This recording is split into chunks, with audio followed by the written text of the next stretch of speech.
नमस्ते योगीज, कैसे हैं आप सब।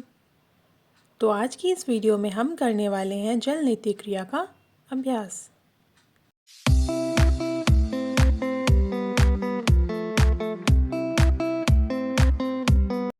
षटकर्म हठ योग में बताई गई 6 क्रियाएं हैं जो शरीर की शुद्धि के लिए प्रयोग किया जाता है, जिसमें से नीति भी एक है।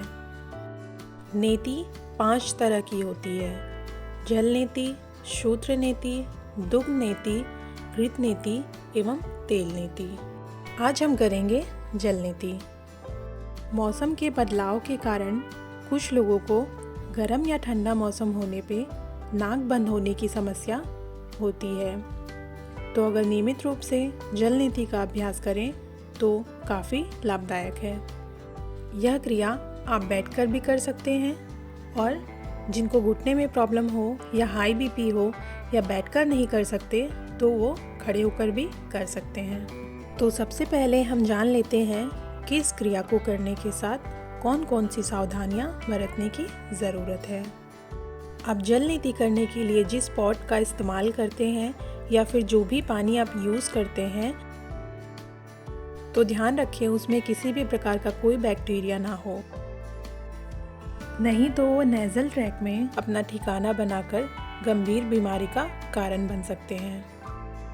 आपको बुखार हो सकता है, सर दर्द एवं नाक से खून भी आ सकता है, तो इन सब चीज़ों का ध्यान रखें। साथ ही नीति पॉट को किस प्रकार पकड़ना है यह भी आपको ध्यान रखना है। और जल नीति करने के बाद तुरंत ना सोएं जब तक कि पूरा पानी बाहर ना आ जाए। अब हम जान लेते हैं कि जल नीति करना क्यों आवश्यक है और इसके क्या क्या फायदे होते हैं। जल नीति नाक की गंदगी, बैक्टीरिया और बलगम को हटाकर नाक की स्वच्छता बनाए रखने में हेल्प करती है, जो कि साइनस, सर्दी, जुकाम, प्रदूषण एवं एलर्जी और अस्थमा जैसी बीमारियों से राहत दिलाती है।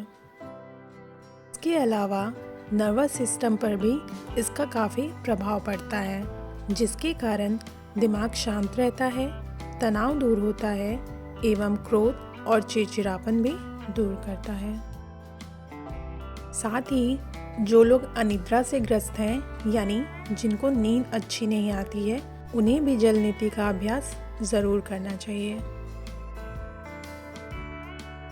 यह गले में खराश, टॉन्सिल, सूखी खांसी जैसी ऊपरी श्वसन संबंधी शिकायतों को कम कर सकता है।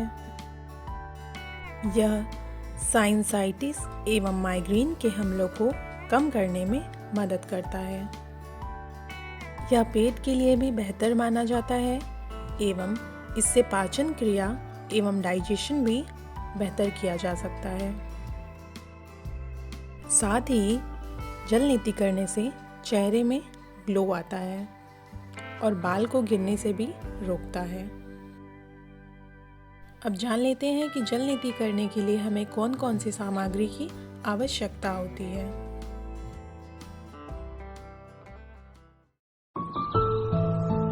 जल नीति के लिए हमें लेना है गुनगुना पानी और नीति पॉट, जिसके बिना हम जल नीति का अभ्यास नहीं कर सकते। तीसरा, हम लेंगे कॉटन का रुमाल या हैंकी, टॉवेल आप कुछ भी ले सकते हैं। और चौथा, हम लेंगे सफ़ेद नमक। अब हम 300 ml पानी में 2 चुटकी नमक को मिक्स करेंगे। अब इस पानी को चम्मच की मदद से अच्छे से घोल लेंगे और पानी का टेम्परेचर 38 से 40 के बीच में होना चाहिए। इसे अपने हाथ की स्किन पे डालकर भी देख सकते हैं। पानी का टेम्परेचर एवं नमक का अनुपात सही मात्रा में ही रखें। तो इस प्रकार मलासन में बैठ जाएं और जल नीति के लिए तैयार हो जाएं। और माइंड को काम रखते हुए हम सबसे पहले दाएं तरफ से शुरू करेंगे। आपको देख के ऐसा लग रहा होगा कि शायद आप नहीं कर पाएंगे, लेकिन ऐसी कोई बात नहीं है, बहुत ही आसानी से कर सकते हैं आप। बस आपको हिम्मत करके पानी को नाक में डालना है और वो स्वाभाविक रूप से दूसरे नाक से बाहर निकल जाएगा। आपको अपने चेहरे को थोड़ा सा आगे करना है और दाहिनी साइड को ऊपर उठाना है, जिससे आप दाहिनी साइड से पानी डालते हैं तो बाएं साइड से आसानी से निकल जाए।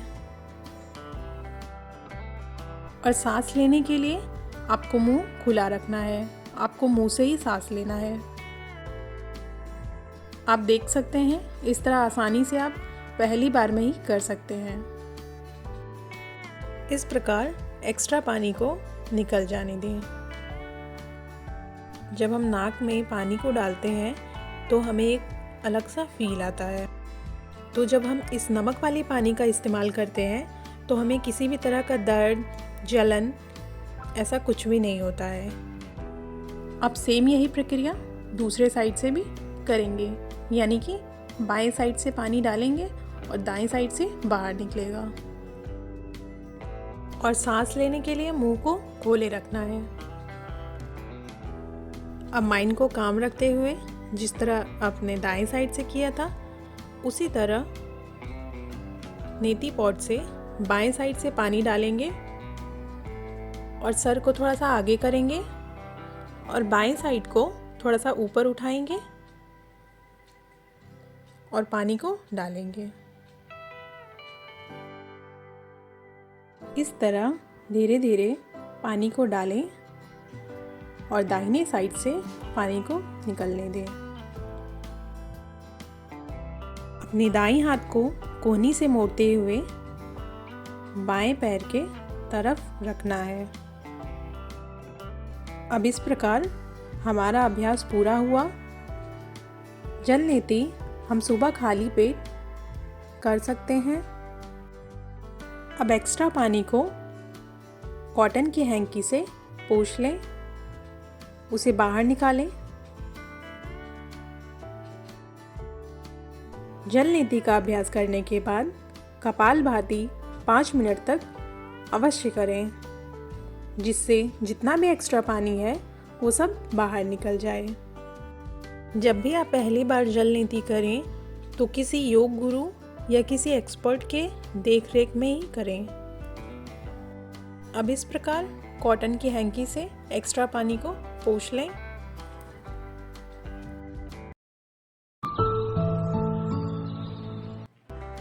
जैसा कि मैंने आपको पहले भी बताया था, जिन लोगों को कमर दर्द, घुटने में दर्द और बीपी की प्रॉब्लम है वो लोग यह क्रिया खड़े होकर भी कर सकते हैं। थोड़ा सा सामने की तरफ झुकना है और जिस साइड से आप पानी डाल रहे हैं उसको ऊपर करना है टिल्ट करते हुए, और दूसरे हाथ को कमर पे या थाइस पे भी रख सकते हैं। हरिओम तत्सत। आशा करती हूँ आपको मेरी ये वीडियो अच्छी लगी हो। आप भी जल नीति का अभ्यास अच्छे से करें और कमेंट में ज़रूर बताएं कि आपको कैसा लगा।